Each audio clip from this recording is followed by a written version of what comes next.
Top đấy. Ito po. Tujuanin.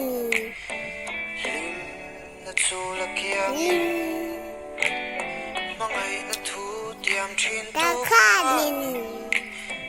Mga natudyang kita.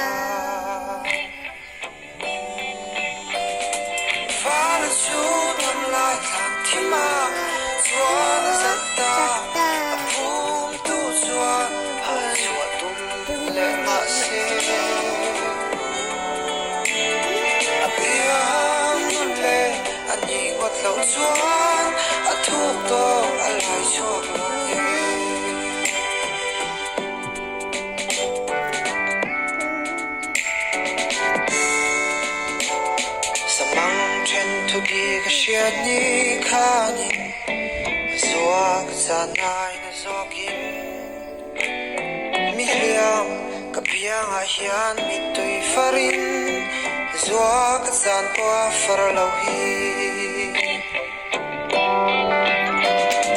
Falasyon ang lahat tima Zwan zalta Apun zwan Hay zwatum le masih